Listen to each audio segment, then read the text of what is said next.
This show is sponsored by ShopVeteran.ca and the Canadian Legacy Project. Are you a veteran who owns a business? If so, register your business for free on ShopVeteran.ca, or if you would like to support veteran-owned businesses, be sure to make ShopVeteran.ca your first-stop shop. Thanks, everybody. Hello, all you beautiful souls. Thanks for joining me for another edition of Operation Tango Romeo, the trauma recovery podcast for veterans, first responders, and their families. Every now and then I recycle a guest and have somebody back to the show. So here's the recycled Bruce Moncur. Bruce, thanks for joining me, brother. I'm good as new, recycled and all. So thanks for having me again. I appreciate it. It's really good. I've been paying attention to your stuff since I've been on, and it's always good to be back. Oh man, it's we got so much to cover, and I've been tracking you. You've been tracking me. We're both active dudes in the veteran community, and when you're in a position like you are or I am, we get a lot of the crosswinds. We hear the stories, and we're more in the loop than most others because we're active in the community getting things done. And we have both had a good experience with the Shadow Minister of Veterans Affairs, Blake Richards, because he's been the only dude who's actually kept that seat for a good length of time. Every time that there's a new leader, they keep swapping out shadow ministers, and oh my gosh, I really do try to avoid politics, but it affects us right now. Politics does affect the veteran community.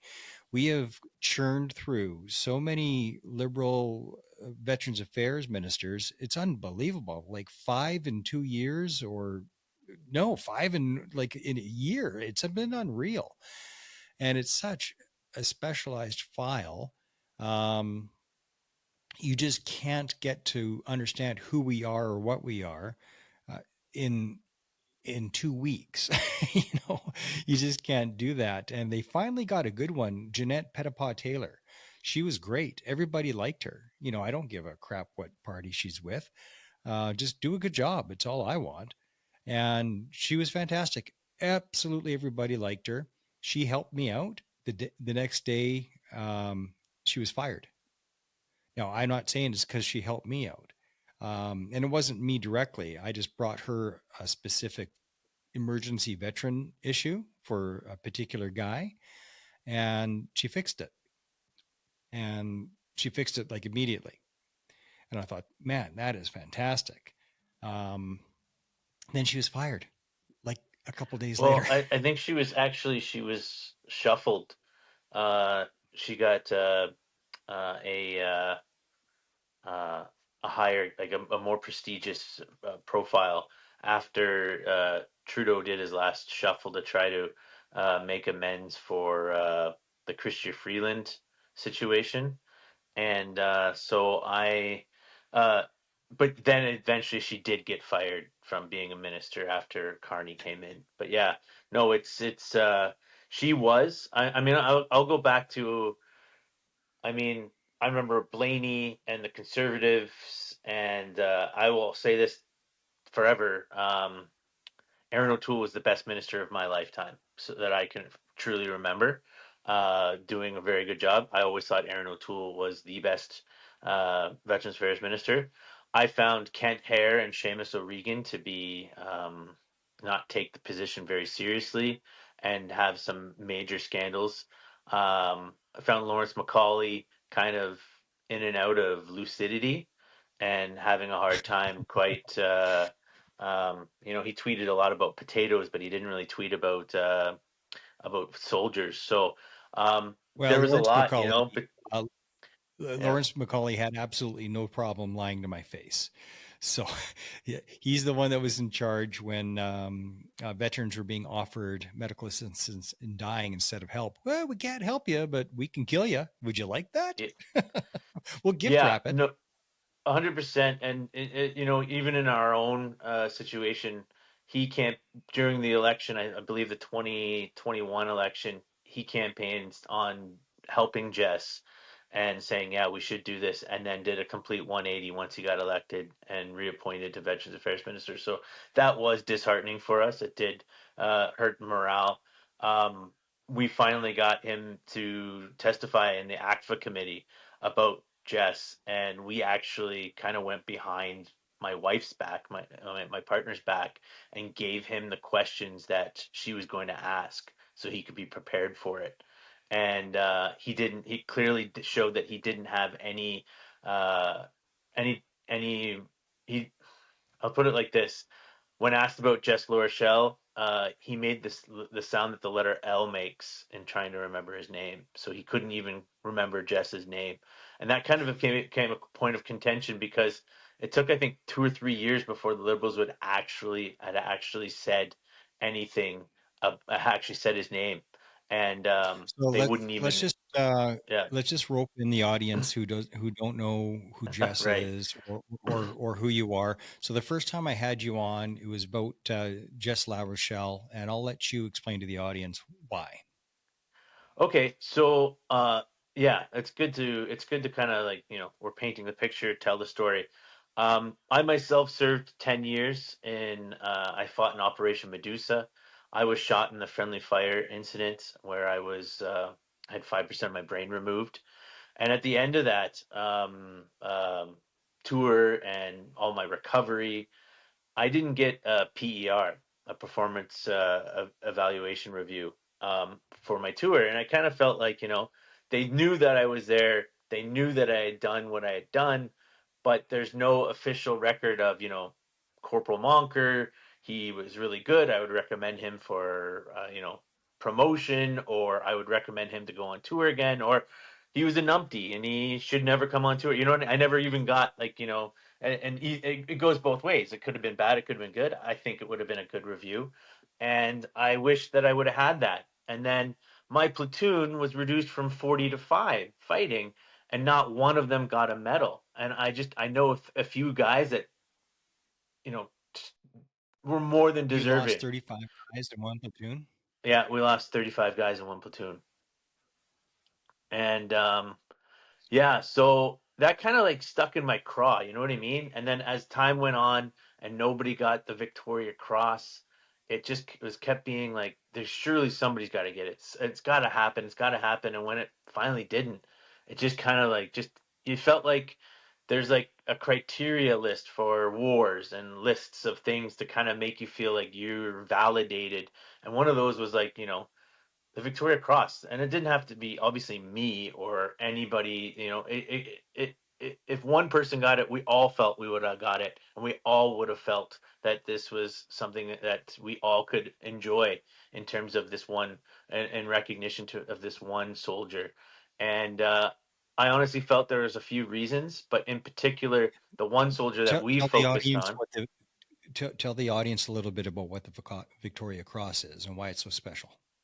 So the Victoria Cross was created in 1854 during the Crimea War. There was a reporter. His name fails me now, but he reported on the accolades of British soldiers in the Crimean War, and those were becoming huge. It wasn't the battles that the people wanted to hear about; it was the individual accolades of soldiers, mainly lower ranked soldiers. And Queen Victoria and her husband at the time. Um, Decided Prince Albert wanted to make a medal, and they made the Victoria Cross. And to date, of the tens of millions of people that have fought for the British Empire, I think 1,356 have been issued, 99 of which are Canadian. And so the fact of the matter is that you literally have a better chance of winning the lottery than you do the Victoria Cross. And it is the pinnacle of bravery. And in comparison, the Americans have the Medal of Honor, the Congressional Medal of Honor, I should say. And so we have taken it over in 1993. We've made the Canadian Victoria Cross, and we've never, in the 30 plus years, we've never issued it once. And Yeah, in and particular, some. the last time a Victoria Cross was issued was World War II. So what the Canadian government is Correct. basically saying is that since World War II, there have been zero impressive acts of valor by any Canadian anywhere. And we have been in so many frickin' conflicts between World War II and today. It's not even funny. Ones that most Canadians have never heard of, like Medak Pocket. Tell me that there's not a few significant medals that could have been dished out there. Medak happened in 1993 during the Croatian Civil War. I was there a year later, and the stories from Medak are unbelievable. The stories of valor and what the Canadians did there to save an entire village. Well, they didn't save all of them, but they they're the only ones standing there, and they did what they could, being outnumbered and outgunned. Um, but And I can tell there you, have I can give you, in Korea. yeah, I can give you examples. So, for example, from Korea, Ernest Poole, he was recommended for the Victoria Cross by his Canadian commander and the overall Canadian commander in Korea. And so the country of Canada wanted Ernest Poole, this medic, who went in, basically was retrieving casualties in a battle, and was ultimately killed in doing so. And they wanted him to get the highest medal, and the British downgraded him. And so now the question would beg, well, now we've taken it over, we can now go back and say, look, let's give Ernest Poole the Victoria Cross. Every now and then I track the stolen valor crowd, and the grossest of the stolen valors is when somebody throws on a Victoria Cross. It's like, oh, There's neat no trick, way. buddy. Yeah. You know, Yeah. I haven't. I don't know if I've seen a Canadian try to get away with that, but I saw a British a guy wearing the Victoria Cross, and I'm like, dude. There's a few, even like the King George Medal for his inauguration. Like each regiment only got like 10. So you'd have to be like an all-star of your regiment to have gotten that. So I've seen a few guys wearing some medals. You're like, oh man, if you know what this medal was, you would have maybe thought twice about wearing it. So yeah, Well, it's people wear unfortunate. wings that I see people wear wings that they didn't deserve, Yeah, and people that should frickin' know better. I know of one fella. Um, he was wearing a maroon beret at a Remembrance Day ceremony, and one of his buddies that so this is a guy that actually served. yeah. He was a dirty leg like me, and one of his buddies who he knows what his service record is. He's like, "What the frick are you wearing on your head, dude?" He's like, "Shh, quiet, don't tell anybody." He's like, "Well, no, I don't get that know. off your head. Get those wings Yeah, off your chest. If you didn't yeah. earn them, you don't wear them." No, it's even still, even wearing a paratrooper T-shirt, unless you actually did it. I mean, you can't do that. It's against the rules. But no, Yeah, and I have seen a few of this stolen valor stuff, and the thing is that we are kind of connected in the sense that we have to really make sure, especially some of the historical cases we've uncovered, that we get it right. And I yeah. do definitely think that a review of Jess and everyone else would help that. And going back to after I was injured and I heard about Jess and heard about what he did, and everyone almost to the man was like, he's got to get the VC, he's got to get it. And a lot of it was, well, perhaps Jess had set the bar too high for the second highest medal for the Star of Military Valor. Others said, well, maybe it's kind of like the military is just waiting for somebody to be better than Gretzky. But I mean, instead of like just putting it out to people that did Victoria Cross worthy action, um, they've decided that that it's not, they've put the criteria, or they've put the bar too high. Most people that get the Victoria Cross, correct me if I'm wrong, isn't it usually posthumously? So this is actually interesting, and I'm glad you asked that. It turns out that originally they wouldn't give it out posthumously, and in fact, in 1907, Britain went back and decided to go back and do a review of all these soldiers that would have gotten it had they died. And they used to write, would have got the Victoria Cross had he lived. Well, one of the guys that got the Victoria Cross in the Boer War, he was the son of a big general, and he got it. I can't remember his name, again, fails me, but once he got it, he ended up being posthumously, and then they said, okay, we're going to make this new criteria, and then they allowed it to be, and they ended up giving six Victoria Crosses, some dating back 40 years. But yes, a lot of the Victoria Cross recipients do, in fact, die in their Victoria Cross action worthy, you know, bravery. Um, yeah, no, and it is. Do you know if Tommy Prince was awarded a VC? He's not, and he is actually on our list as well. Um, Unbelievable. we would like to get, in fact, based on a lot of the soldiers that we've identified. Um, Tommy Prince, Francis Peggy-Magabo, Henry Norwest, Frank Montour. Uh, there's a lot of Indigenous veterans that we've found that you're like, well, if he was white, we're probably looking at a Victoria Cross here. And the Yeah. crazy part is that Britain gave, in World War II, Britain gave the Indian Army a 1 million-man volunteer army, the largest volunteer army ever assembled, 38 Victoria Crosses. And over that time period, they gave none to any Indigenous or Black men in Canada. So um, you have to ask, was this a political motivation? Motivation. They needed the manpower of India, so they gave Victoria Crosses, and probably begrudgingly. And So then, yeah. let me ask you this then. If Jess Larochelle was an officer, because that's another dividing line, did the exact same thing. If Jess was an officer, do you think they would have coughed up a VC? Um, no, I don't think so. Because I think Major Quick, who got the medal, and a big issue with him is that his citation is not that you read is not actually accurate to what actually happened. Many people have thought that he should have got the VC as well. Like he's probably in like the top five of the Star of Military Valor recipients that you could argue would have a good case for an upgrade. I honestly think that when they were deciding these medals, everybody that was on that decision panel or making those decisions, none of them had served in any sort of combat role. And so the other thing might have been there's some jealousy. I've heard the officer theory, and I think there might be a little credence to it.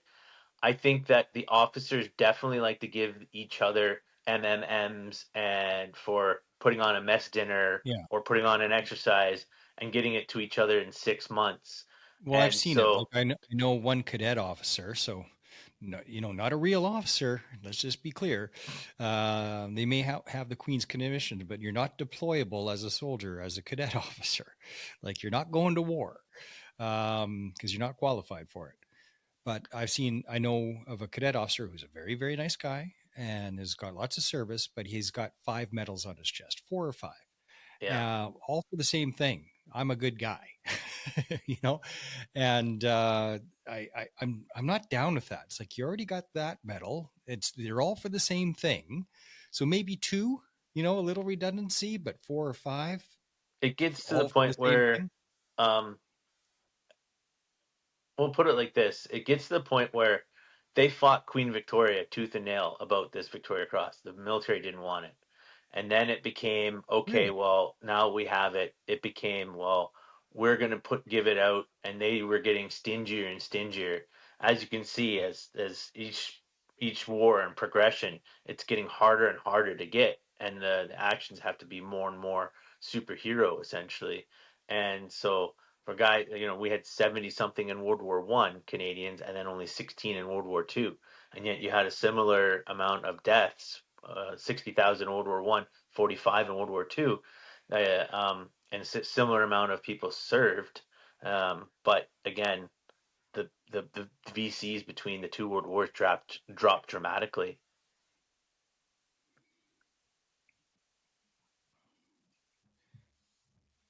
So with Jess,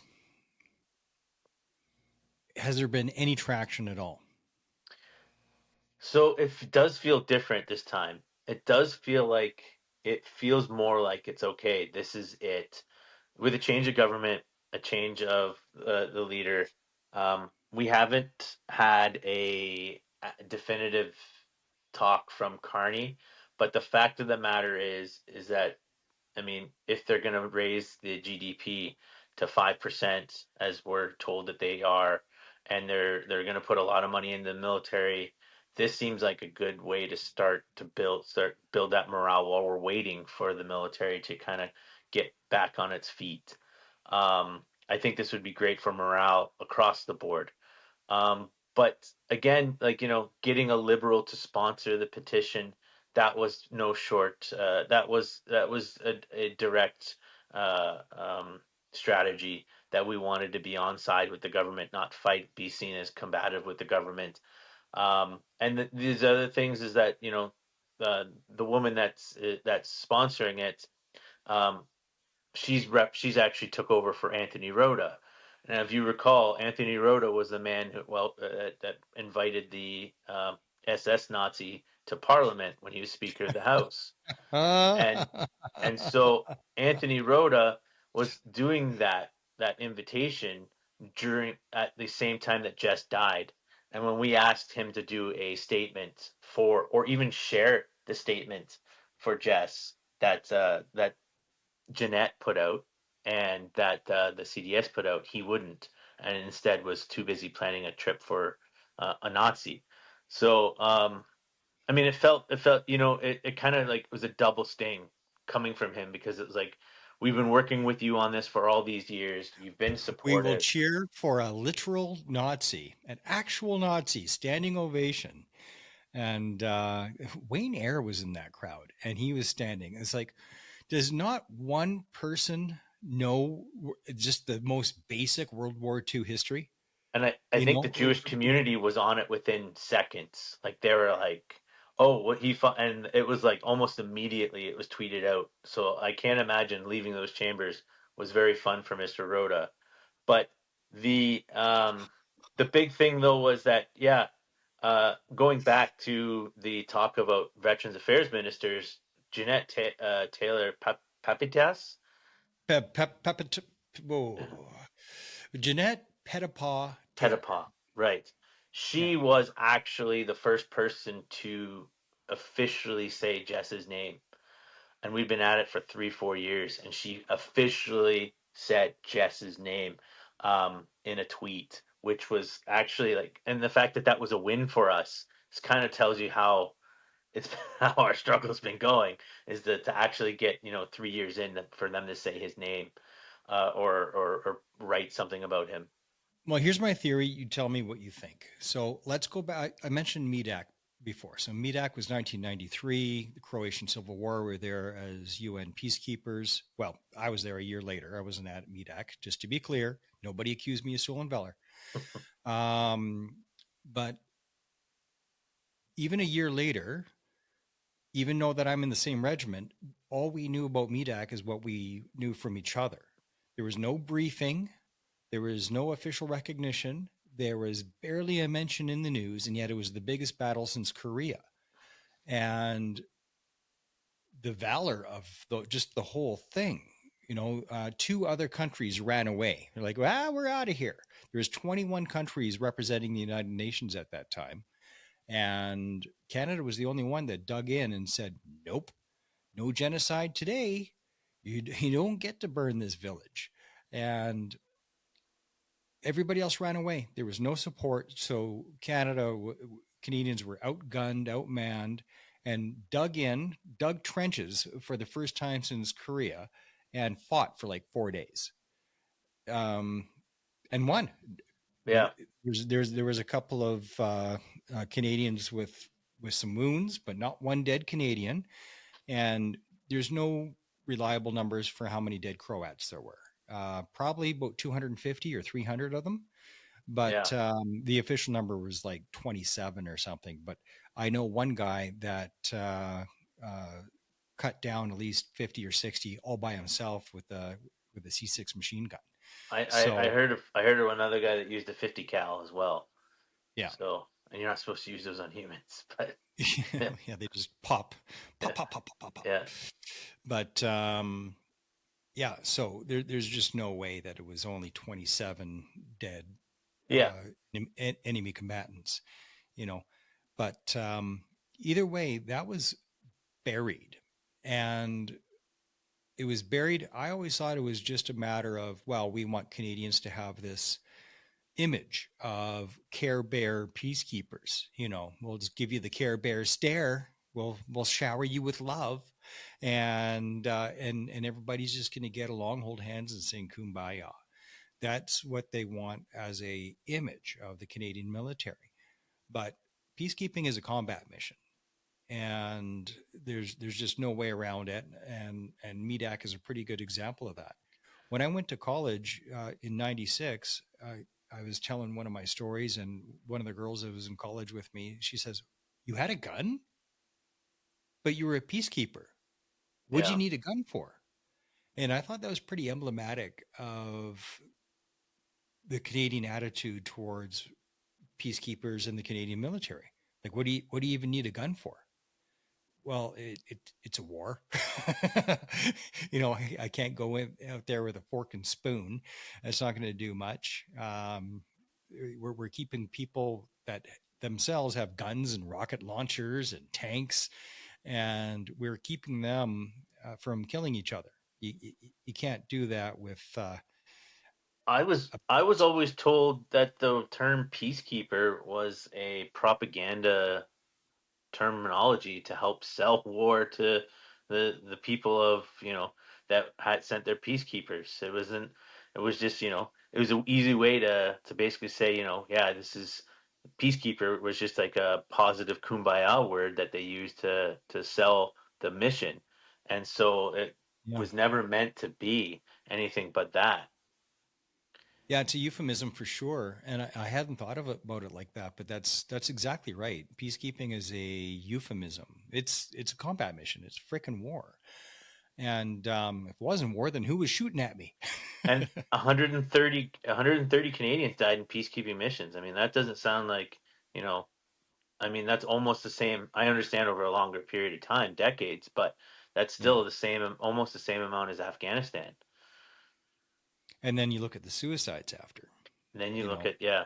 But going back to your 10 years with the Medak pocket, I find it interesting that I believe the Korean War veterans, it took them 29 years to be officially recognized as a conflict.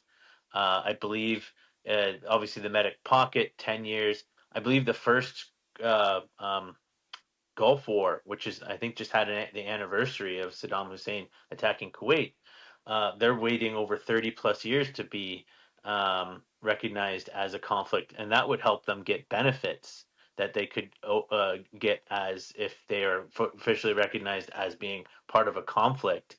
And they've been going at this again, where they've got lots of support from MPs, they've got lots of support from a whole whack of people, but they just can't get the government to move action it. And I think it's for a lot of them, it comes down to, well, if we do decide that this is a conflict, now how much is that going to cost us in terms of pensions and medical support for these soldiers? we see it at Remembrance Day ceremonies too.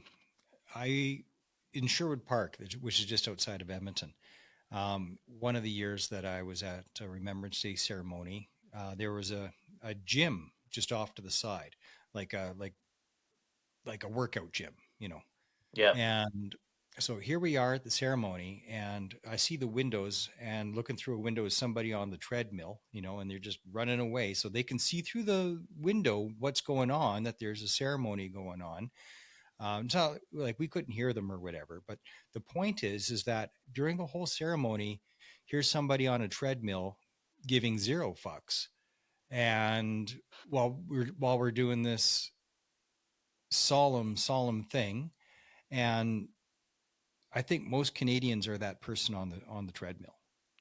I think I think a lot of them, yeah, you can make an argument for most of them, the I would say I complacency. would say majority. I would say yeah, 100%, especially the younger generations, Yeah. in particular.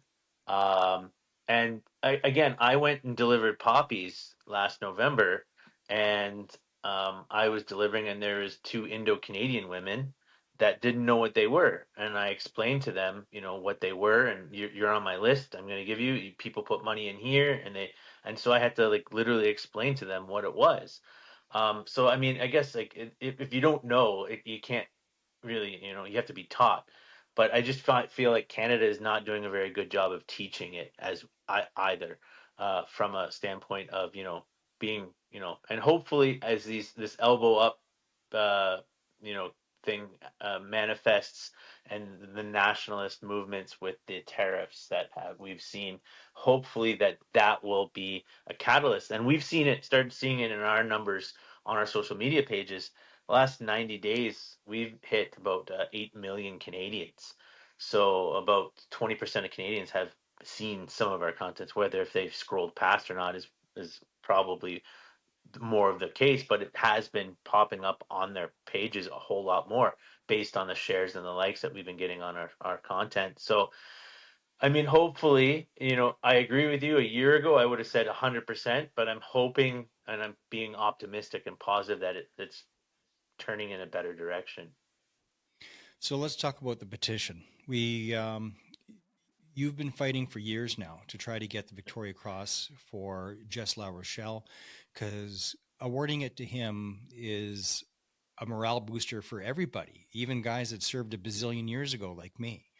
And it's just an acknowledgement that, yeah, we're war fighters, and Canadians have extraordinary courage. And here is an example: when you raise one, you raise them all. And we should also mention that Jess has passed away, and it, was I am I right to assume it was just a long drawn out because of the wounds that he had in Afghanistan is It ultimately was what wound related. It was massive organ failure. He had because of the neck and broken back, and the he had to take a lot of medication. And once we got kind of the last 5 years, his health really deteriorated. And his brother, Andrew, his brother, a really great guy, told us that he like they thought he was dead and buried 12 times from the time he came home to, like, his health never recovered. And it wasn't alcohol, it wasn't drugs, it was just his health. He was in such bad health from having those two catastrophic injuries. And when his mom found him, it was massive organ failure. But yeah, it was a shock to all of us, because we're like, his health's not good, and we kept, telling that to the MPs that would listen, like, look, I don't think he's going to be around much longer. We'd really like to get him the VC while he's alive, and unfortunately, they didn't heed our warnings, and I don't think we even heeded our own warnings as much. We could have maybe fought harder or done a little bit more. Um, but he should be added to the 165. I believe so. I believe we're looking at getting his mom the Silver Cross. I think at least getting her that.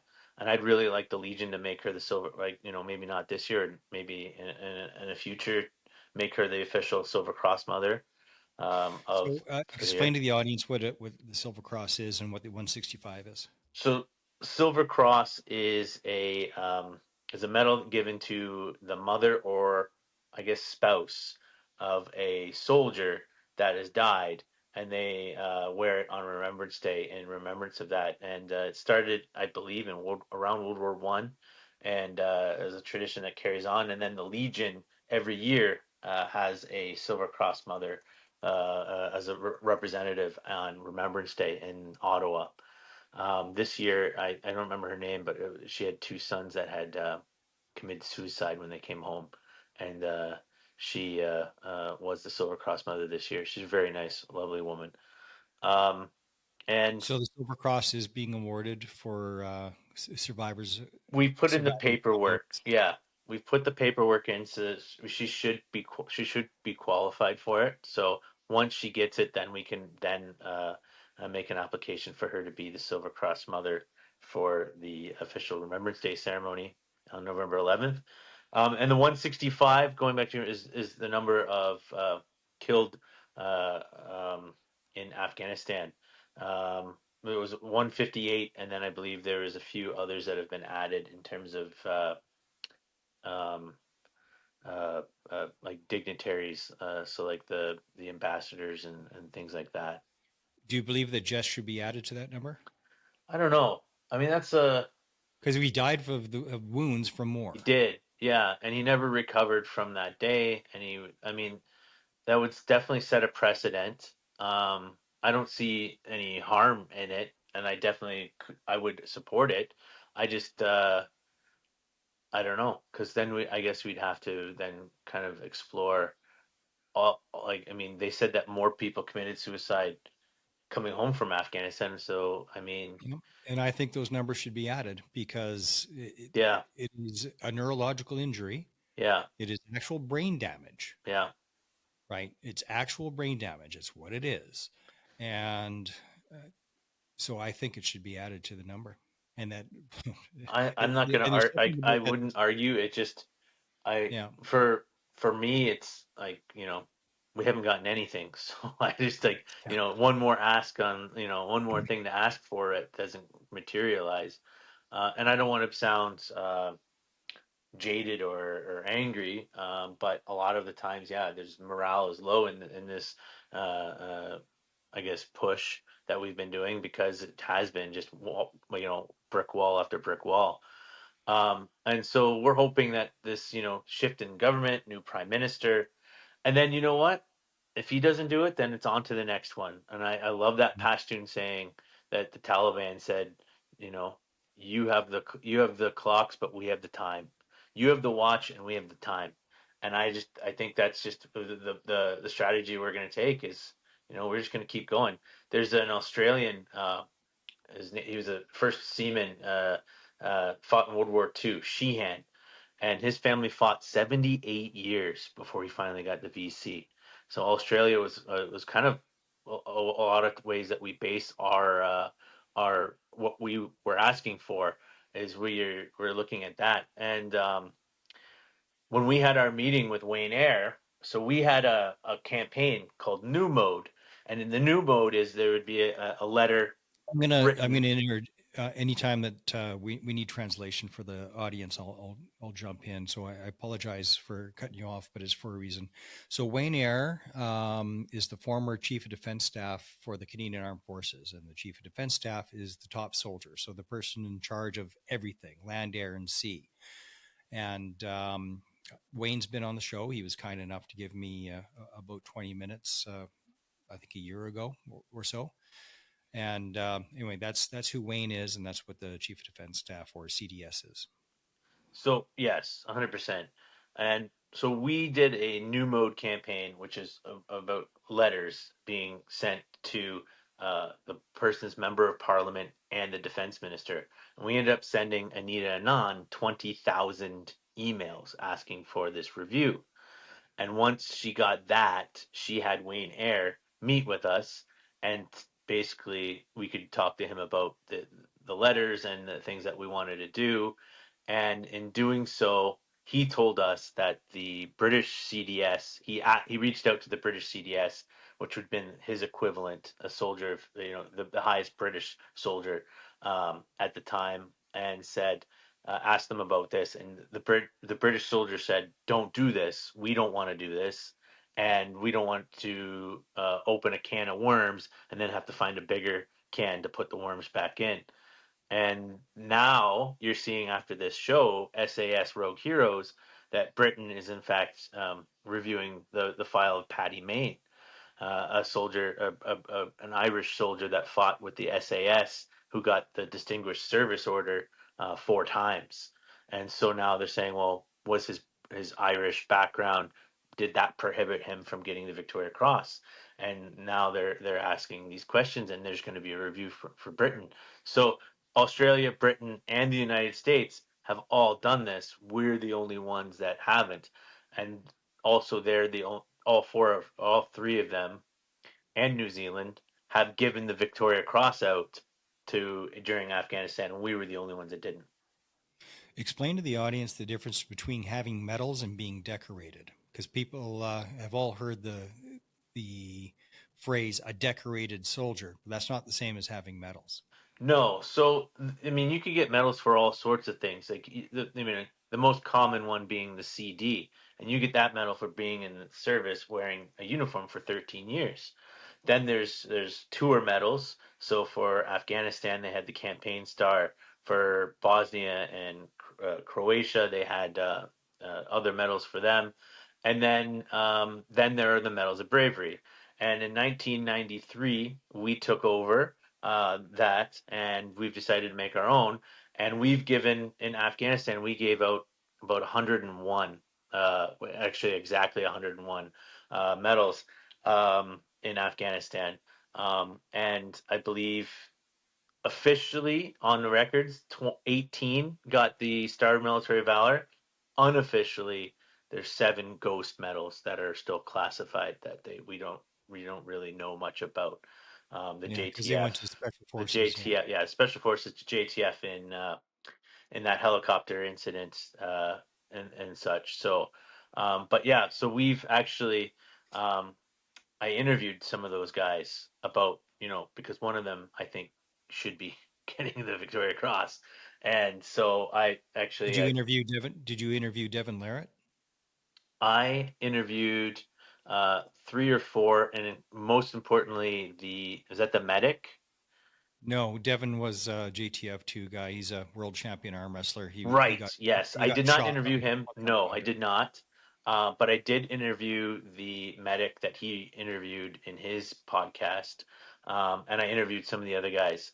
And so I have to be kind of like, I have to be careful. But the book that I've written, Valor Unrewarded, I have a chapter basically dedicated to this. And it's one of the first, I think it's the first or one of the first times that a JTF account will be put into a publication. So that's pretty cool. I'm pretty proud of that, that I was able to reach out to them and they trusted me to put the story. For our international listeners, JTF2 is Joint Task Force. They are a Tier 1 Special Forces Canadian unit. So that's the equivalent of Delta Force or SEAL Team 6 or British SAS. That's who our JTF Special Forces soldiers are. But and to add to that, but their secrecy and they don't have guys that do they don't have like TV shows, or they don't have guys that it's Yeah. utter secrecy, so nothing comes out of there. And in particular, they have a wall, and everyone's face is on this wall, or name, I don't know. But if you are seen as somebody that has broken that trust or that code, they're going to take you down from the wall. Or if you've done some things that were not JTF worthy in terms of I wonder if they took, character. if I have a chance to talk to him again, I wonder if they took Dallas Alexander off the wall I heard it's I think he's still there, but I've heard it's kind of on the it's bubble. yeah, yeah. So I don't know. I don't know. I mean, I can't speculate, but I definitely know that as he's as probably as far that anyone's ever gotten from the Hill in terms of publicly talking about their time in the Hill. Yeah. But I mean, he's never said anything that is compromises anything or anybody. No, no, That work. and it's been long enough. You know what I mean? Some of the JTF incident in the helicopter in the Chinook, that was almost 20 years ago. Like, at what point do you say, okay, is it going to be classified for the rest of time? It doesn't make any sense. I mean, even the stuff from World War II, the only reason we know about it is because it's been declassified. Yeah. So, Well, it just goes to sort of the theme of this whole conversation of Canadians don't tell their stories. no. Canadians don't elevate their military. I've had so many experiences now in the United States, and even though I'm a Canadian veteran, I have been treated red carpet treatment on so many occasions. Last December, we went on a family cruise, so it was nieces and nephews and my kids and my mom and we all went on this big old cruise. And it's an American run cruise ship. And even though we were in international waters, they do salute to Veterans Night. on every single cruise, not once a year, on every single cruise, they do a salute to Veterans Night, Yeah. and all the different branches and everything else. And I, I was invited in to be part of that. So here I am parading with all these U.S. veterans from Marine Corps to Air Force and everything in between, and it was unbelievable. And there was a crowd there, a better crowd than like acknowledging this group of veterans, a better crowd than a lot of Canadian Remembrance Day ceremonies. That's only once a year. And I'll even go a step further. The Dutch, there's a wait Oh, list decades long to take care of Canadian graves. Like to be one of the families that gets a Canadian grave. Like you have to wait to try to take care of these. And Belgium, every night at the Menin Gate, they do a ceremony every night. They've since 1918. Like every night they do a ceremony to the unknown soldiers and there are 60,000 that are carved into this gate in this town square. And I get the apathy and the humility of Canadians has made it at times frustrating because it almost seems that it undermines patriotism at its finest. And there's things that we should be celebrating. There's things that people we should be acknowledging, and Jess being one of them in particular. And you know what? If I don't get the VC, I'll tell you this. This is one of the coolest moments ever is when we had this ride. There's a shirt that I'm wearing. When we went to this ride, all those people were there because I started this. All the hundreds of people showed up, and it was humbling to see all these people there for this campaign I started, and this kind of see I didn't mean for that to happen. I didn't, say, I'm going to do this motorcycle rally. They just did it. And it came from this. And it was such a positive, humbling, incredible thing to come out of this. And I'm again humbled, and I'm not going to take full credit, but it started with an idea and it's grown to this. And now hundreds of thousands of Canadians, if not millions of Canadians, kind of now have heard of Jess Larochelle or starting to hear about him when he was kind of becoming largely forgotten. And it kind of goes back to what you said about the Medak pocket, where you like, only way I knew about it was because I talked to the guys that were there. Well, I mean, that's kind of what Jess was becoming. The only way you knew about it is you talked to the guys in the military. He's kind of, other than in military circles, Jess was largely becoming just, lost in translation. the Dutch have a song. Those Brave Canadians, I think, is the name of the song that they sing every year. And like they are literally singing songs of valor for Canadians, Yeah, and yet Canadians have no idea, zero. none, no clue. And it's only getting worse. Like I teach grade 5, and I try to make sure that they're up um, on current events, and I make sure they know I had an entirely indigenous class. So I make sure they learned about Peggy and Tommy Prince, and they learned about Tecumseh, and they learned about these warriors that fought. And I love teaching them about these incredible soldiers.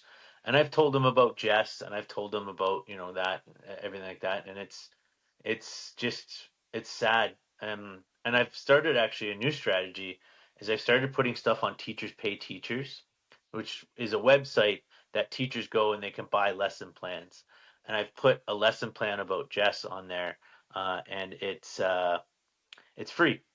So it's all you don't need to pay it because most people put it as for as you have to pay, but I put this Jess thing on there for free. So anybody that's a teacher or knows anybody that's a teacher, please, um, you know, feel free to go to Teachers Pay Teachers and download this for free. Even if you're not a teacher, download it for free and present it to your kids. There's so many names like Mark Isfeld. I was there when he died. I Yeah, watched him die, and the, but every now and then you get somebody like Mark Isfeld, and because of the things that he was doing, which wasn't battle and valor, he died because of a landmine strike. He was an engineer, and but I think the reason the Canadian public embraced him is because he was giving out the Izzy dolls to people. So it started with, I think his mom was making these dolls so that Yeah. when he was in a conflict zone, he could give them out to the local kids. So, and that's the Care Bear type of attribute of a Canadian soldier. That's the picture that the Canadian government wants to paint. That everybody's a Mark Isfeld, given Izzy dolls to these kids. That they're happy with. They named a school after Mark. I think that he's got streets named after him and whatnot because of the Izzy dolls. Because he was a kind, decent guy. Yeah. And Trevor Green taking an axe to the head while he was sitting there doing tea and coffee with the Afghans, and you know came back and recovered, and well, not fully recovered, still in a wheelchair, but like it's like, yeah, there is the Canadian humanity that we took to these missions, and yeah, it's there's a lot of incredible stories. and that will lift up, as we should lift that up. We should venerate that, but not our valor. Nothing to do with combat. Canada just does not want to acknowledge. And I think it might be a hangover from the British being a-holes about that and not wanting to, like, they always want to be the better soldier from the British government. And I'm not talking about British people. I'm talking about the government. I'm talking about the brass in the military. They wanted all the accolades for themselves. So any of the allied Commonwealth militaries, they would always be second fiddle. And this was seen in World War I and II, where Canadians were used as cannon fodder. And kind of like if you go back a few hundred years, that's how the Irish were used. I can speak to a couple of those points actually. Yeah, we've seen that the Brits had had a there was issues with giving it out, but if you look at the Canadian, there's this report they put out for the 25th anniversary of the Victoria Cross, when we took it over. So, and instituted it in 1993. They put out this report in, I believe, 2008, 25 years later.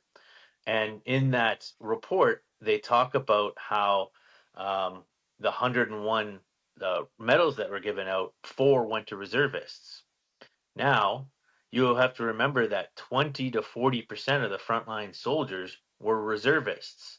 Yeah. So, how is it that reservists got 4% of the medals but represented up to 40% of the force?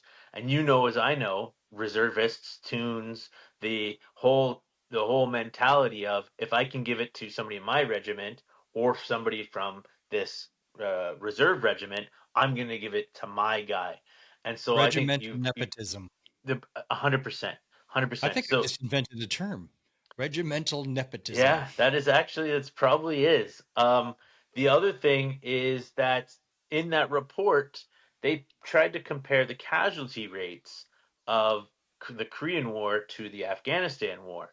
But the thing that they used was, they said there was 40,000 that deployed to Afghanistan, but there was only 32,000 because they counted everybody as one line serial, not multiple tours. So if somebody did 4 tours, they counted him 4 times instead of being the individual soldier that he was. So by doing that, they overestimated how many deployed by a third, and then they underestimated the casualties. There was 2,100 injured, but in this report they have at 635. So now you've underestimated by 66%. And in doing so, you've now made the casualty rates look like that they were a whole lot lower than they actually were, and then thus making it look like the Korean War veterans got, and then pitting us against the Korean War. Who cares about the casualty rate? Why should that even matter? But this was just some of the things that D&D has done. And again, D&D honors and awards. We've put out messages to people there, in particular the colonel that's in charge, about meeting for coffee or talking on the phone, and absolutely ghost us, absolutely refuse, and Yeah. and and Don't they're even want to have a conversation. they don't even want to know the things that we've uncovered, what we've, it's just fingers in the ear, La la la la la, and that's what Yeah. I think the biggest. What's it? Lead by example. The principles of leadership: lead by example, never pass a fault. Well, these guys. And is that just part of the culture at the top, or is it political pressure from the government to say, "Hey, we don't want to be I think acknowledging the these awards"? bureaucracy don't want to lose utter and complete control of the Yeah, medals by that makes creating an sense. independent body review. I think that is 100%. I also think the bureaucracy doesn't like It's why we new need a work. Canadian drain the swamp. Well, I mean, the thing is, bureaucrats never like being told to do a new job or to do this, and so in any field or in any. So again, this this steps on toes because this basically is saying, look, you guys screwed up, and we need to fix that screw up, and nobody likes to ever hear that they've messed up. But I mean, a Yeah. lot of these mistakes go back to even World War I. And so, like, just by going back and reviewing especially some of these Black, Indigenous, Asian, Jewish, female soldiers that we've uncovered, and be like, man, like for one was like, um, they wouldn't give him the Victoria Cross. They wouldn't give him the Victoria Cross, Mo Hurwitz, and because, and I quote, Jews are known to lie, and so Oh, it's like, holy shit. Well, jeez. I mean, how do you argue that it was not Cheese and anti-Semitism with crackers. that? Wow. So, and then another, two of the women that we uncovered, they didn't get medals because back then medals were only for men. Women couldn't get medals. Well, it's like, well, now women are getting medals and women can get medals. So even if they're not Victoria Cross worthy, I think they should be decorated or recognized for their bravery and retrospect. Yeah. Bruce, let's talk about the petition.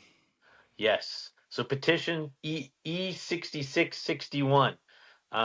We have launched it on July 23rd. We are almost at 4,000 signatures weekend. Last time we got 14,129 signatures.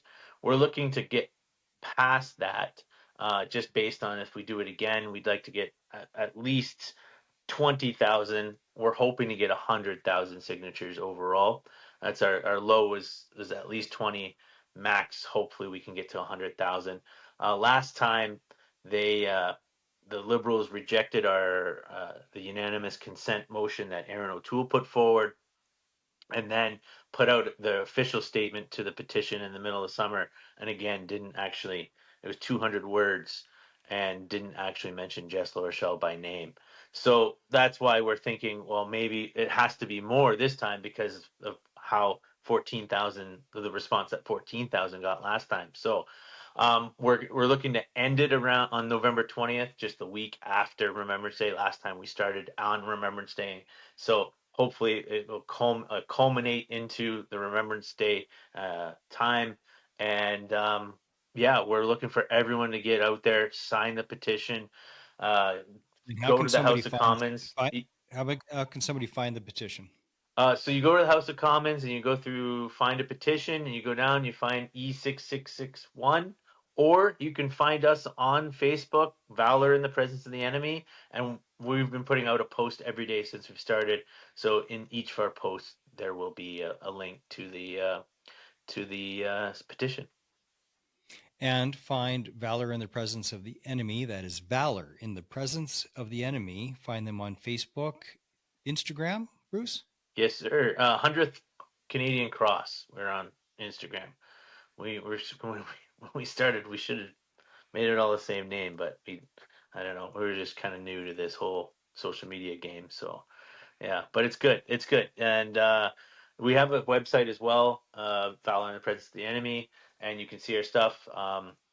We And for last our June. for our American listeners, Valor is spelled Yeah, Valor, yeah, yeah. So not OR like yeah, you spell it. yeah. And then we worked with National Post last year.